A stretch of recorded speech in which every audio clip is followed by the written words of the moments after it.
Bueno, vamos a hablar acerca de las formas que tienes para poder hacer una planeación de tu novela. Básicamente existen cuatro a grandes rasgos. Obviamente pueden derivarse de aquí algunas otras formas de hacer una planeación. O puede ser que encuentres una planeación como muy particular que a lo mejor algún escritor o alguna otra persona pudo haber desarrollado. Sin embargo, existen generalmente cuatro tipos de formas de planear tu novela. La primera tiene que ver con la planeación tradicional, aquella que se parece mucho a una escaleta, a una forma en cómo en el medio cinematográfico utilizan para desarrollar una historia, donde tienen contemplado básicamente todos los aspectos de la novela. En ese sentido, pues tienes que tener desarrollados los personajes, el entorno, la historia en sí mismo, cada una de las escenas. Tienes que estar detallado incluso quién es el narrador, el tiempo verbal, los recursos que vas a emplear. Tienes que desarrollar el principio, el final. O sea, todos los elementos que involucran el poder contar una novela tienen que estar ya definidos. Es una planeación tradicional donde la mayoría de los escritores, aquellos que planean de manera más profunda, la utilizan. Puede ser que utilices alguna aplicación, alguna app para poder desarrollar, para hacer la planeación, algún programa en la computadora. Hay gente que utiliza libretas, hay gente que utiliza un pizarrón, un pintarrón, hay gente que incluso tiene unas fichas, de esas fichas bibliográficas, las van llenando y las van metiendo en algunas cajitas. O sea, existen muchísimas formas de ir adaptando esta planeación, que es una planeación tradicional. Básicamente es contemplar cada uno de los aspectos de tu novela para poder contar.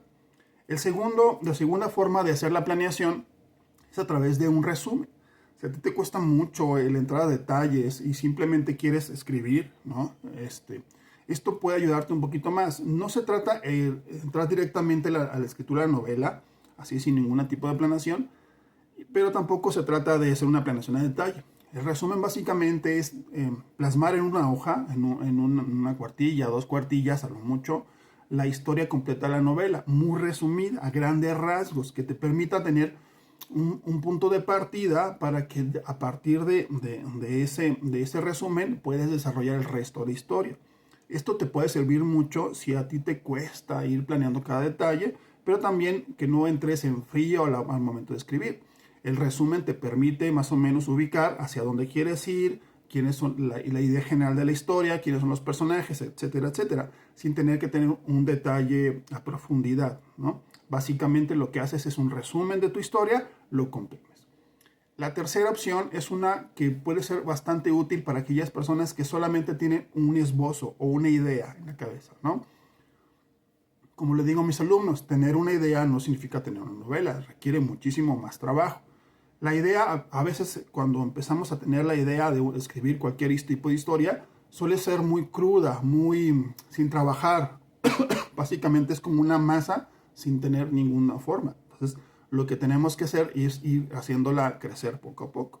Sí, tú puedes hablar acerca de los magos robóticos del espacio, pero eso no quiere decir, aunque sea muy original, que tengas una novela. Para ello tienes que tomar este argumento, esta idea central e irla creciendo, ¿no?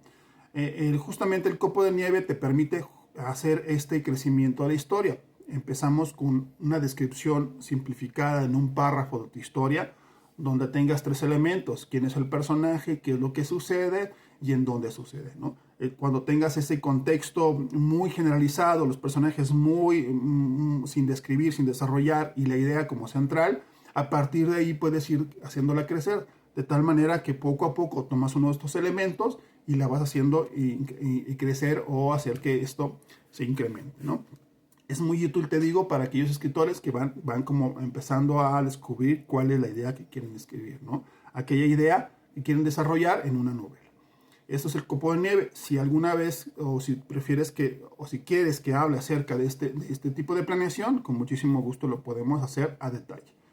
La cuarta opción es tomar un camino estructurado, aquel estructura ya elaborado por alguien, y que tú solamente vas modificando algunos aspectos de estas historias. En ello tenemos, por ejemplo, la estructura clásica de planteamiento y nuevos enlaces. Si la tomas tal cual, puedes simplemente ir adaptando algunos aspectos para ir contando una historia, ¿sí? O puede ser, por ejemplo, el camino del héroe, que es una estructura de una novela, de una historia ya muy conocida, y que de cierta manera existen muchísimos ya novelas, muchísimas historias que han utilizado el camino del héroe como una base para contar la historia. Si apenas estás como generando ideas y no sabes exactamente hacia dónde ir, cuál es el rumbo que quieres tomar, quizás si tomas como base el camino del héroe o cualquier otra estructura ya establecida, puede ayudarte a ir contando una historia de mejor manera. No te sientas mal, porque existen muchísimos autores, existen muchísimos escritores, existen muchísimos directores que toman como base el camino del héroe y resultan historias maravillosas. Si quieres que profundizamos un poquito más acerca del camino del héroe, con muchísimo gusto lo hacemos. Bueno, básicamente tenemos estas 4 formas de hacerlo: un estructurado, una un resumen, una que va haciendo crecer la historia y otra que tienes que detallar cada uno de los aspectos de tu novela. Cada una tiene ventajas y desventajas y no existe ni una ni mejor ni peor. Más bien cada una de estas 4 formas de planear tu historia te van a servir a ti, dependiendo de cómo te gusta escribir, para que la historia se cuente de la mejor manera posible. Recuerda que el que tengas una planeación de tu novela no quiere decir que te encasilles en ella, solamente es una forma de orientarte para saber hacia dónde ir y cómo hacer las cosas, para que no existan incoherencias ni en el argumento ni en los personajes. Simplemente te va ayudando a tener un mejor recorrido o un mejor camino al momento de escribir tu historia. Para nada tienes que seguirlo si en ese momento se te ocurre una idea mejor. Si a mí se me ocurre una idea mejor de la que está plasmada en la planeación, puedes hacerlo. Sin embargo, cuando ya realices este cambio en la escritura, simple y sencillamente vuelves a la planeación y modificas esa planeación respecto a la nueva toma de decisiones, tanto del personaje o tuyas directamente en la historia que estás contando. No menosprecies ni deseches la planeación, porque para muchos puede ser una herramienta bastante útil a la hora de escribir una historia. Si quieres saber más, puedes preguntarme en los comentarios o meterte a alguno de nuestros cursos aquí en Creadores de Letras. Muchísimas gracias, nos vemos hasta la próxima.